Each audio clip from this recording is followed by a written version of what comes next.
Oke teman-teman, ketemu lagi dengan saya Widi Teknisi. Nah, pada kesempatan ini saya akan berbagi kembali kepada teman-teman.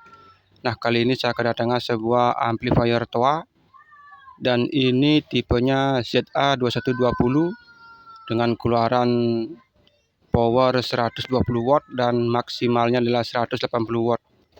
Dan ini kerusakannya kata yang punya tidak bisa mengeluarkan suaranya. Nah, namun kalau dicolokkan lampu indikatornya hidup seakan-akan semuanya normal ya teman-teman. Nah, ini lampu indikatornya hidup.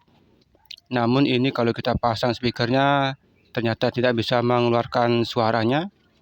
Oke teman-teman, langsung saja kita akan buka dulu ini power amplifiernya dan kita akan cek dalemannya.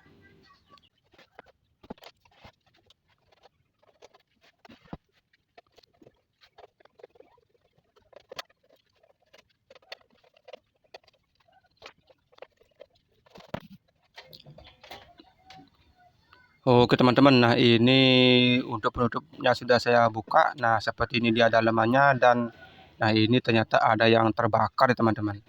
Ini transistor outputnya atau transistor powernya ternyata terbakar dan ini semuanya rusak.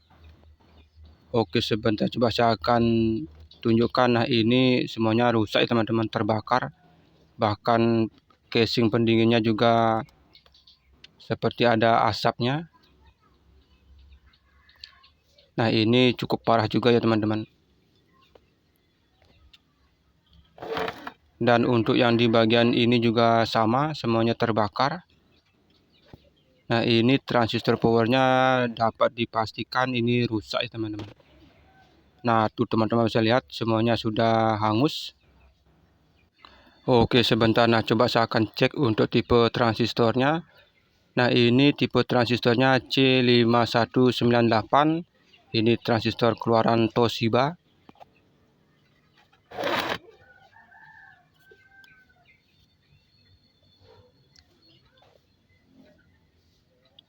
Nah, tapi ini di kamera tidak begitu kelihatan ya teman-teman. Oke teman-teman, langsung saja saya akan cek dulu ini transistornya. Dan kita akan cek juga komponen-komponen di sekitar transistornya. Dan nah ini bahkan hampir gosong ya teman-teman. Ini seperti ada api. Nah, mudah-mudahan itu resistornya masih bagus. Oke teman-teman, langsung saja saya akan cek dulu untuk transistornya. Dan kita akan cek juga komponen-komponen di sekitarnya. Oke teman-teman, nah ini untuk transistor powernya sudah saya cabut. Nah, ini setelah saya lakukan pengecekan ternyata cuma transistor powernya saja yang rusak ya teman-teman. Dan untuk komponen-komponen di sekitarnya tidak ada yang rusak. Nah, ini transistornya semuanya rusak.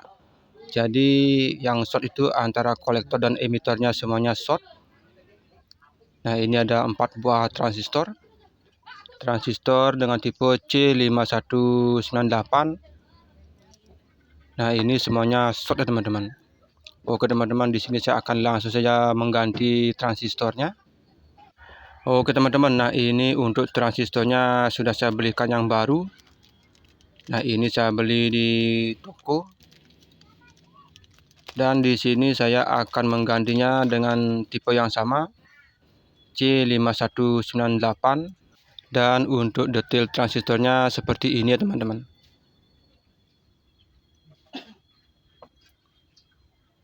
Oke teman-teman, langsung saja kita akan pasang ini transistornya. Dan kalau untuk pendinginnya ini ada yang gosong, ini nantinya saya akan amplas ya teman-teman. Oke teman-teman, langsung saja kita akan pasang dulu transistornya.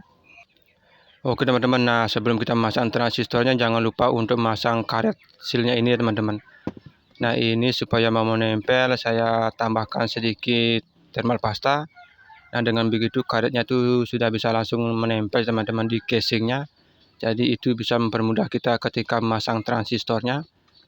Oke, nah sebelum masang transistornya kita pasang dulu pendinginnya, kita akan pasang dulu mur-murnya.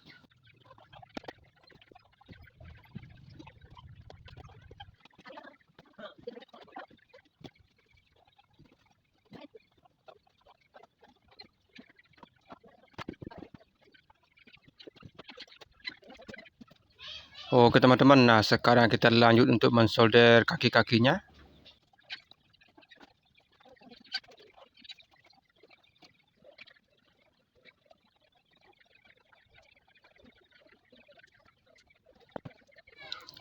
Oke teman-teman, nah ini semua kaki-kakinya sudah saya solder.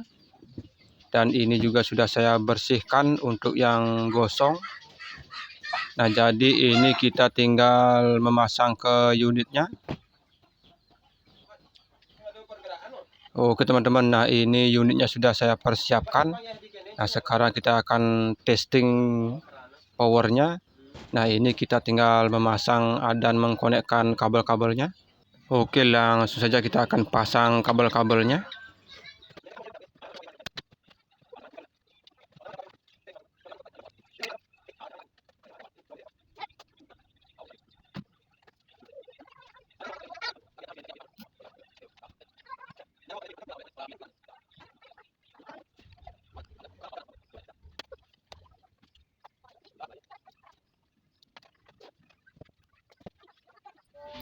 Oke teman-teman, nah ini transistornya sudah dipasang semuanya dan ini juga sudah saya pasang ke unitnya. Nah sekarang kita tinggal testing. Nah itu dia transistornya yang sudah terpasang. Nah jadi di sini yang rusak hanya transistornya saja ya teman-teman. Kalau yang lainnya tidak ada yang rusak. Yang mana biasanya kalau transistor powernya yang rusak, biasanya transistor pendukungnya yang kecil-kecil biasanya ikut rusak ya teman-teman. Dan bahkan biasanya ada resistor fuse-nya yang putus. Nah kalau ini resistor fuse-nya masih aman ya teman-teman. Oke teman-teman, langsung saja kita akan pasang dulu corong speakernya. Nah di sini untuk corong speakernya saya memakai yang 8 ohm 15 watt. Oke, sekarang kita akan pasang dulu kabelnya.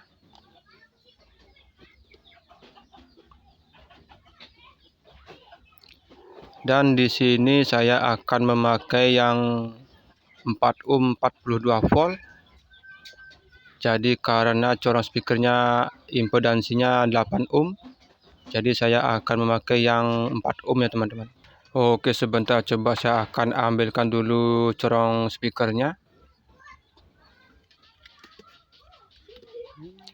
Nah ini dia corong speaker yang akan saya pakai. Ini corong speakernya 15 watt 8 ohm. Nah jadi ini saya akan pasang di 4 ohm 22 volt. Nah jadi kalau 4 ohm itu adalah impedansi minimalnya ya teman-teman. Impedansi minimal dari output powernya. Jadi kalau kita masang speaker itu harus ada di atas 4 ohm.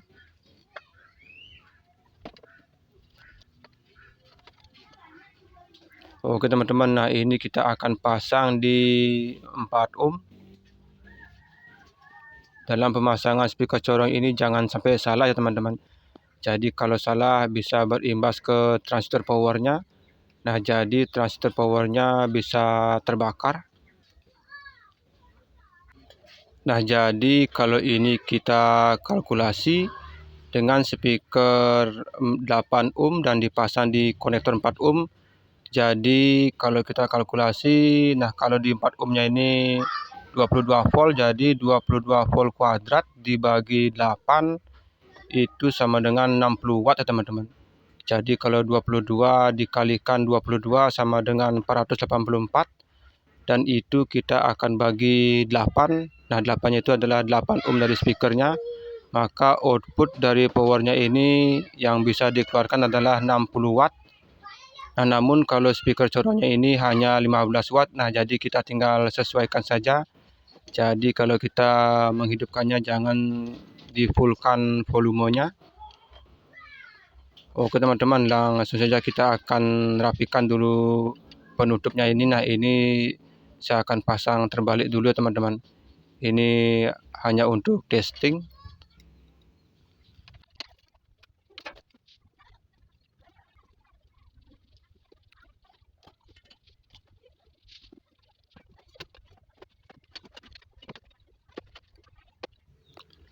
Oke teman-teman, nah ini untuk speakernya sudah saya pasang. Dan sekarang saya akan colokkan kabelnya. Nah ini sudah hidup ya teman-teman. Oke, sebentar coba saya akan konekkan dengan handphone. Nah jadi untuk testing suaranya saya memakai handphone. Nah sebelum dikonekkan ke handphone, kita kecilkan dulu volumenya. Kita kecilkan volume di power amplinya ya teman-teman. Oke, sebentar coba saya akan cari lagu yang pas. Nah ini mudah-mudahan lagunya tidak kena copyright ya teman-teman. Oke, sebentar. Nah ini colokan speakernya masih belum pas.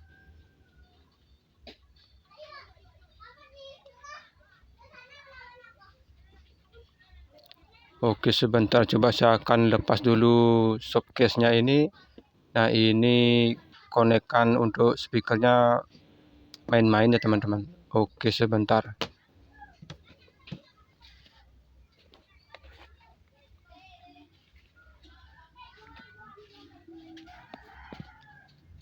Oke, kita akan play lagunya. Nah teman-teman bisa dengar untuk suaranya sudah ada ya teman-teman. Dan ini sudah kembali normal.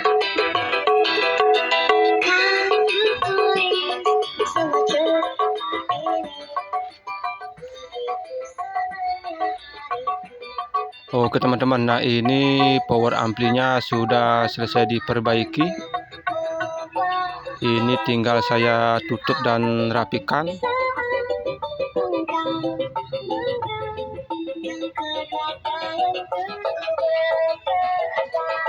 Oke teman-teman, nah mungkin itu saja yang bisa saya bagikan kepada teman-teman.